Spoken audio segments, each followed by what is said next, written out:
looking for the mystery beneath the northern star, looking for the pot of gold at the rainbow's end, hoping that I find it soon beneath the gypsy moon. Welcome to Be My Guest. This is Jan Lewis. Today we have from Boylston, Massachusetts, we have Chuck Abdella, and he is an author. He has written the Outcast series, and these are, Chuck, you describe them as fantasy and sci-fi at the same time, Yeah, right? sort of fantasy with a twist, Jan. Fantasy with a twist. Fantasy with a twist. Now, which one of the series came first? So book one is the one with the fire sword there. Okay, this is Yep, this is so- the first one yep. right here. All right, and that's the first one of the Outcast. So that came out last year, and then the sequel this actually one. just came out in August. The Darkest Forests. Mhm. These are thick books. Yeah, the typical of the genre. Yeah.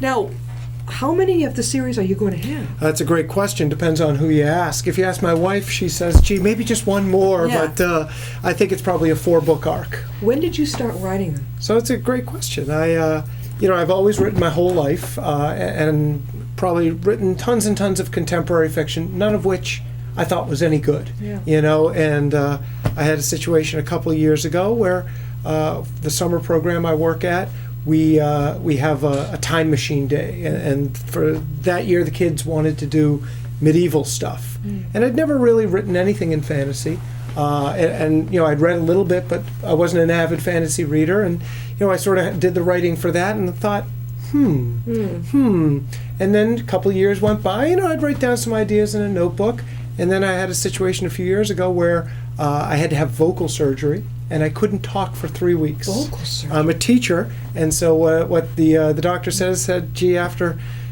singers, teachers are our number one business. Because you're always talking. Always talking. Like what do they call them, nodes growing? Yeah. So it was a polyp. So now in June, right after school happened, I finished. I had the surgery. I couldn't talk for 3 weeks. So now words were just piling up. Yeah, You couldn't talk at all? No, I couldn't. For 1 week, nothing at all. The next week it was 5 minutes an hour. So it was crazy. My kids were still in school. I couldn't do anything. I couldn't go out. Even go into the supermarket. My wife said, "Oh, you should go to the bank. Just pass them a note." Oh, I said, no, "Sweetheart, no. I don't think that ends well, That's right?" not a good idea. So I, the words were just piling up. So I said, I took that old idea, of the medieval fantasy, and I started writing. And next thing I know, I was banging away at the keyboard, and I thought it was the first time I'd written something that I was really happy about. And It kept you quiet. It kept you not talking. the words had to come out somehow. And Jan. it just happened. You could just. It was just in your head. Yeah, it was, and next thing it took me then another year or more editing it, and just sort of wrote it for me, right? Didn't write it for anybody. And then maybe about a year later, I was so excited about it. My wife said, Again? you should take a course in publishing or something like that. So Assabet the vocational school has their Assabet at night. So I took a night course on self-publishing. Oh, that's so easy. Yeah. I so recommend that. A lot of the authors that I work with self-published. Wonderful. It's such a different world than it was. And the teacher talked about this 10 years ago. Yes. He said, gee, 10 years ago, there were 6 publishers. If they told you your book was no good, you were finished. And now No, the playing anymore. field is so level now, and it's so much easier. And so I took the course, and I submitted a lot of manuscripts to traditional publishers. Forget about it. Yeah, I got a couple of bites, which was really exciting, and I was pretty close with one of them, but nothing worked out. And so I went ahead and my oldest daughter, who's 10 years old now, she said, "Dream big, Dad. Dream big." Yeah. So I put it out there, and I've been really happy with the response. A lot of people liked it. I've got all kinds of good reviews. And so much so that I just started writing the second book, and then I said, I'm actually in the middle of writing the third book now because I just can't say goodbye to the characters. And Chuck is a history teacher at St. John's over at Shrewsbury, and I was sharing with my dentist. I think I don't know about all of his children. I know at least one of his sons has been a student over there. That's quite a school. Thank you very much. Yeah, it's a great school. They've been very supportive too. So we actually have 4 teachers, including me, who've published books, and they had a whole night for us last year. You had an author's night? Author's night. Why have I not heard of this? Panel of, I don't know. Somebody's got to tell Jan, right? We'll We gotta make get sure these of that. people on here. Well, you've had Diane Mulligan on here. Yeah. So, it was very interesting because everybody had written different things. She writes contemporary fiction. yeah. I write fantasy. We had a fellow who writes, about his time rowing crew for the Olympics. And then another guy who wrote a book about Abraham Lincoln. So we had a panel discussion. Students, parents, alumni all come and watch. and they asked us questions. It was this very before interesting. your surgery? This was after the surgery. Yep. So this was after the first, in between the 2 books. So before St. John's has been very, very, very supportive. But now, before your surgery, were you really nervous about that surgery? Oh, sure. That's a scary Were you surgery. asleep or what? Yep, they put you asleep for so it. you didn't have to worry about it. But it's one of those things where, bad thing happens and good comes out of it, right? I would have probably never had the time, or to sit there and, I would have probably busied myself with a lot of other things. Yeah. And, I sat down and write it. And, now, as a kid, you never knew that you had a talent for writing? Yeah, well, like I said, I always liked writing, and I always enjoyed writing, and I always thought I was pretty good at it, and I wrote poetry, and again, even when I was a younger kid, I probably wrote lyrics to songs, and, I'd write in high school and college to entertain my friends, so I'd write, maybe 300, 400 pages, and put it in a 3-ring binder, and my friends would pass it around, but the problem, Jan, was that I always wrote characters who were slightly different versions of people I knew, which is not particularly good writing. Again, I don't think anybody's writing when they're 16 or 17. Who should see the light of day always, start. right? You have to do it. Where'd right? you go to college? Boston College. And you majored in History. And you majored in your history, and you've been teaching ever since. So I went to grad school, and then after my master's, I went to St. John's, just sort of as a temporary thing, and that was 20 years ago. And 20 years ago? And I very much enjoy it. It's a lot of fun to teach. Now, all right, now we're going to get down to the juicy stuff here. The book. Okay, The Outcast. Book 1, The Lies of Autumn. What's this? Generally, give us an idea what it's about. Sure. So, your typical fantasy novel, right, is a group of disparate people getting together on an epic quest to stop a dark lord and all this stuff, right? As old as Lord of the Rings or older. So what I thought is, gee, what if a group of characters thought they were on one of these sort of tired quests to stop a dark lord, but they weren't, and they were the only ones maybe who didn't know. And so, what we come to find out as we go further and further in the book is much more complicated things are happening. They think they're on, some sort of traditional sort of quest, but turns out that things are not what they expect, and they end up on a very different journey entirely. So it has a real twist to it. There is a twist, and there's a lot of cliffhangers. A lot of the great feedback I've gotten from reviews is, the first book ends with a cliffhanger. A lot of the chapters do, and then same with the second book, and that's great because it's good feedback to hear. But yeah, a lot of things you don't expect, and ancient and medieval scenery. Yep, you get a lot of the history in it because I can't stop being a history teacher, and that's what I really liked about fantasy, Jan, which, like I said, I'd never written in. I'd always written in contemporary stuff.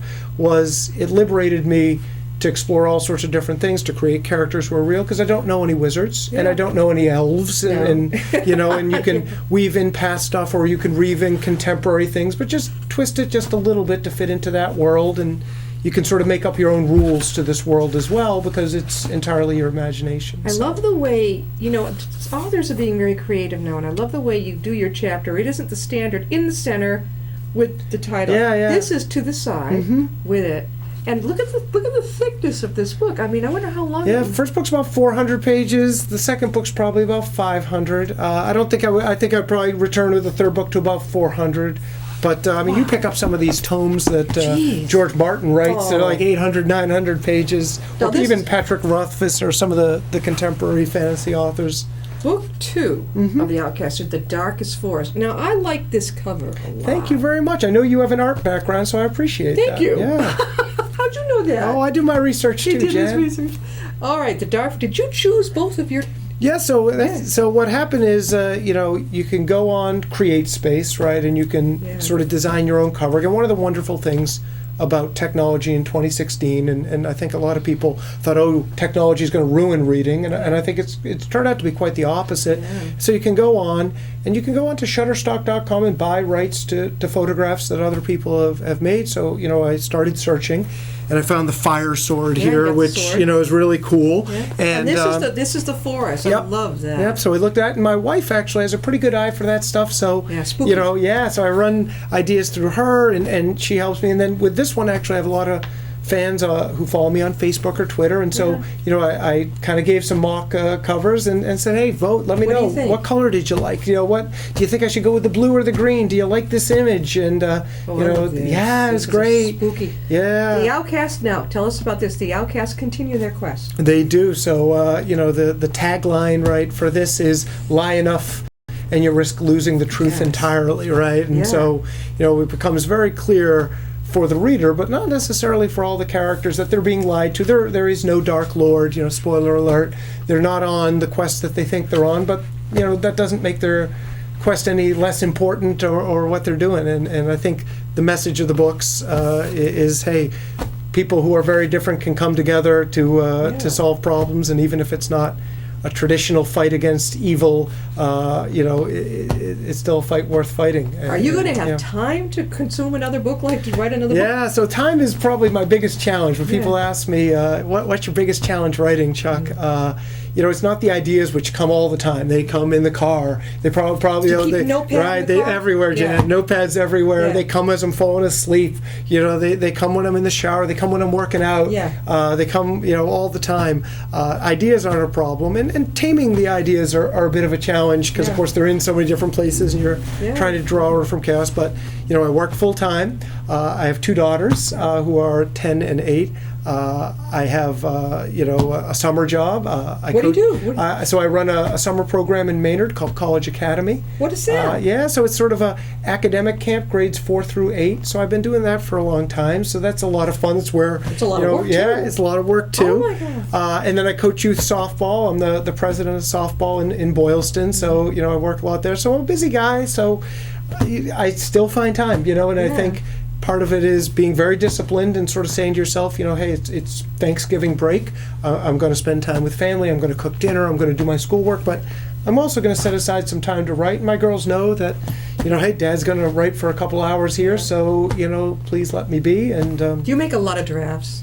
So, certainly, you're constantly revising. And even before, I probably, both of these books before I published, went through 3-4 different test readers, editors, friends I have who are very good with reading and writing, who will give me ideas, not only about grammar, but about where the story's going. Because I think when you're a writer, the story seems to make sense in your head, but it doesn't always make sense on the page. Right. So, but before I even give it to the first test reader, I've probably edited it 10, 20 times, 30 times, gone through it, until you're almost going blind and the words are jumping on the page, right? Chuck, how can people get a hold of one or both of your books? So first of all, my book, if you want the paper copy and you like paper copies, and I love paper copies. That's what I like. You can go on Amazon.com. They have exclusive rights to it.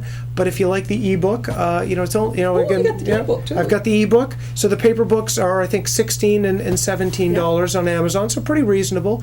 But the ebook is only $2.99, and you can get that on Amazon. Or if you don't like, Kindle or Amazon, Smashwords.com has it as well, which you could get for a Nook or something. I own ChuckAbdella.com, so you could go onto my website and read a little bit about some of the reviews that I've had and my biography. You can follow me on Facebook or on Twitter. My handle is Chuck Abdella on Twitter. So I have a lot of people who follow me in different platforms. When I have events, book signings, or things like that, or when cool things happen to me, like this, right? Well, you've been in the Boylston Library. Yep. Where else? So Worcester has a local author fair, so I did that in the spring at the Worcester Library. So that was a great opportunity. And I mentioned that one. You'd love it, up in Danversport. Yeah, I'll have to check into that. The New England Authors Expo, and all genres of books. You would love it. Now, in the world today, there's a lot of fairs, book fairs. You don't sell 1,000 books. No, you don't. We all know that. So I tell an author, the authors that I would send up there, you'd love to sell a book. Make sure your display table is going to catch the eye. But there's going to be a lot of probably like, why did I come? get out there and have someone with you to watch your table. Get out there and walk around and meet the other authors, because once they know you, they may know somebody else who wants to connect with you. That's great advice, It's Jan. great. And I know when I went to that Worcester event, I met all sorts of wonderful authors, and I got hooked up with the Worcester Writers Group, which may be very well where you found out about me. So it's great networking. Like you say, if you go into it and you say, I want to write to sell thousands of copies, I want to be J.K. Rowling, or good luck, right? Yeah. Dream big, but if you just say, hey, I want to tell a story, I enjoy writing, it's a fun hobby, and I like to entertain people, and maybe people could spend a few hours reading this and escape their lives, which, life is tough. You need fantasy, you need fiction, you need an escape. Then The thing too that's is the goal. with you, the story that you have too. I'm a memoir ghostwriter, memoir writer as well. And when I hear somebody has a little different turn to their story, it's like you are a teacher, a history teacher, and then you had to have surgery. Yeah. And you, of all things for a teacher or an actor Oh, or somebody crazy. on television, not to be able to talk. I mean, I'd have to learn all kinds of stuff. And then you made it through that. 5 weeks, was it, of silence? 3 weeks without really talking. Yep. Oh my God. Yeah, it was nuts. And I had a then, whiteboard, Jan. I used to write Yeah, things. you had to do that. Yeah, but you decided now's the time to write. that's it. And then that took you about a year or so? Yeah, it was probably 2 years from when I started writing to when I actually published. So it would have been June of 2015 that book one came out. Do your doctors, your surgeon know about this? The surgeons are thanked in the book, in the first book. They Hey, are? yeah, Are they over at UMass? Thanks to it was Mass Eye and Ear. You went out to Mass Worcester, Eye and yeah? Ear. Boston. Yeah, once they found out I was a teacher, they were like, "Oh, yeah, you need your voice. Let's send you to Boston. That's where we want to go." But I think probably good advice for any situation when you think something bad's going on. Some good could come out of it, right? Definitely. And for me, it was good, and That's an inspiration to a lot of Yeah. people out there. If you are a writer, you want to write something, let's see if you come down with a flu even, or Sure. something like that. Now is the time while you're kind of Forces you. incapacitated. Yeah. Sit there. I start coloring if I'm really sick, but when I am, I'll start doing coloring. I'll listen to radio talk shows.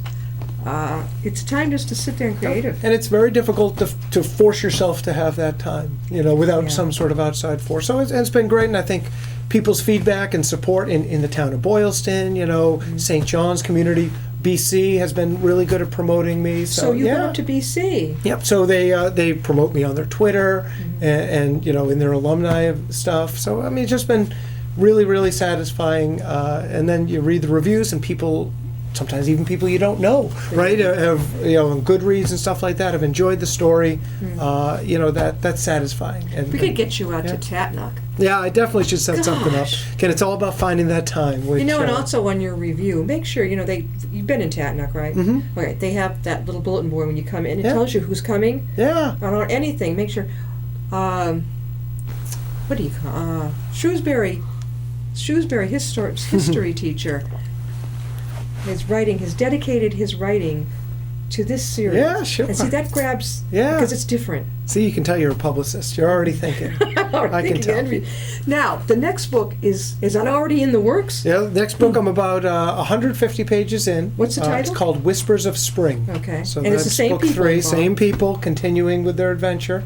Yeah. So you're about 100 pages in. Yeah, more When do or you less. think you'll be done? Probably not in time for. So these came out successive summers, which was pretty ridiculous. Maybe next summer? Probably after that. Probably. We're talking with after Chuck Abdella, and he is from Shrewsbury, and he's a teacher again at St. John's. He's a history teacher, and he has written fantasy, really cool fantasy, which is big right now with the young, especially the young people. that. I think after Game of Thrones, the whole genre just exploded again. So it was a good time to get into it, I guess. Yeah, I think you hit it right on the mark. Lucky me.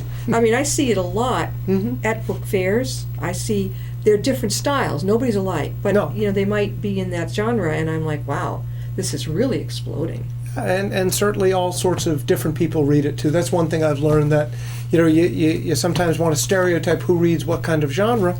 All kinds of people read fantasy. All kinds of people read science fiction. Yeah. All kinds of people read romance. How about I true think- crime? Yeah, people read all kinds of stuff. Who done it? Yeah. Oh, I love that. And all thrillers. kinds of people do it. So Yeah. that's What's your favorite cool. thing to read? Is it fantasy? I read all kinds of stuff. So I read some fantasy, particularly now that I'm writing it. And I'll read contemporary fiction as well. I read a lot of nonfiction history. Yeah. I read a lot of classics. So, I like to read, I think, no matter what genre it is, if it's a good story, and it's interesting and it's well written, somebody who can sort of turn a phrase, then, I think it doesn't really matter what genre it is, and you don't have to get pigeonholed. I know with myself, if it doesn't get me within the first chapter, what's the point? Yep. Or if somebody has too many characters, sure. If I have to keep going back and finding, and that's a challenge. Who is this person? And it's a real challenge in a fantasy book, because again, when you're writing contemporary, you're dealing with the world everyone's living in, so you don't have to introduce that, because everyone knows what 2016 looks like. So I think with fantasy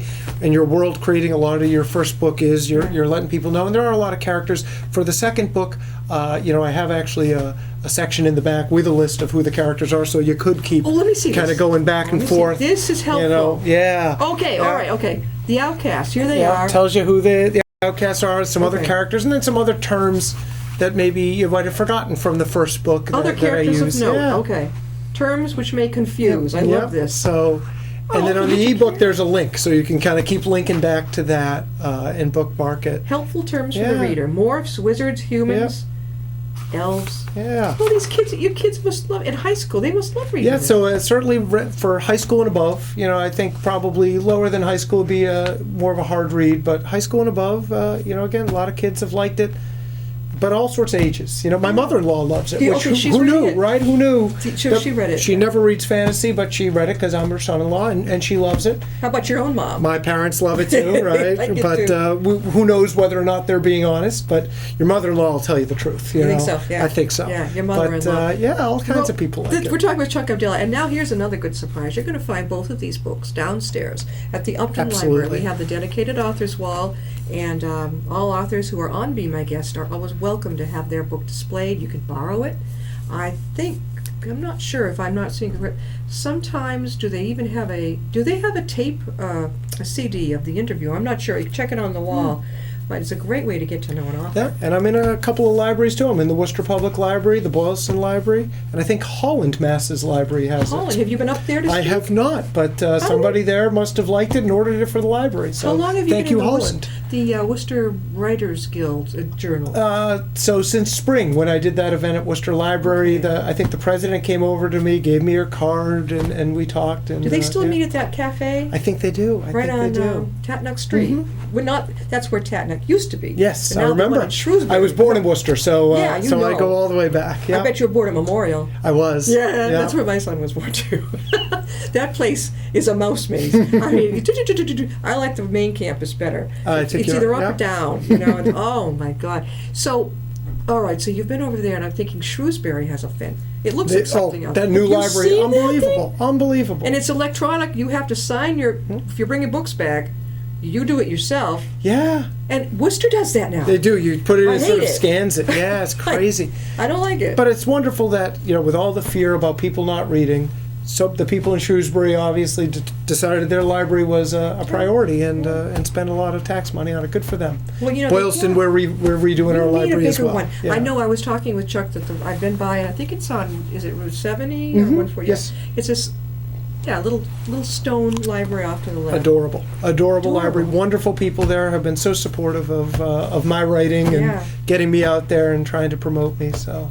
Yeah, you've got a great story with Chuck Abdella. Chuck, one more time, how can people get a hold of your books? So certainly you can go on Amazon.com because that's where you can get everything, right? But both my books are on there. You can look for me on Goodreads as well and on chuckabdella.com. You can follow me on Twitter or Facebook as well. And you got to let us know when the next book is done. I will certainly make sure you're in the loop, Upton. Because we've got to get, because you're not just filmed here, you're not in Upton, you're out so online, internet. We have people in Ireland watching this. Excellent. Hello, Ireland. Hello, Ireland. And then we have, of course, YouTube. All you do, I had no idea that it was, I still was pretty naive about YouTube. And one day I just put Jan Lewis, Be My Guest. I went, look at, you're everywhere. And I thought, whoa. And that's what's great about the technology too now. I've sold books in England, in France, in Germany. Yeah. I don't know anybody in Germany, but somebody's reading the Outcast there. Thank you, Germany, cool. right? Can you follow up on who it is? You don't know who it is, but you'll get the list. Of course, it's in their currency, so your royalties come in their currency. That get converted to American dollars. Oh, I'd love to know. It's like, wow, look at that. Somebody is on your sites, reading like me, everything. Do you ever have people tell you where they're from? Yeah, so I've never really had somebody come in and say, "Hey, I'm from Germany, I liked it," or France, but thank you for buying the books. You know, we This is appreciate so it. cool. Merci. Chuck, Right? we're looking for your next one. Thank you very much, Get Jan. yourself out there. I will. Real pleasure. Appreciate you having me on. You're welcome. We'll see you next time on Be My Guest.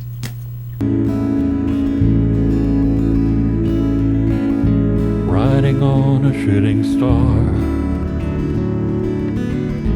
heading out toward a dream. Tomorrow's even closer than it seems.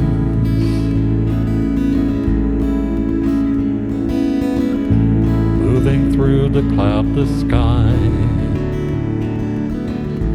heading out toward the moon.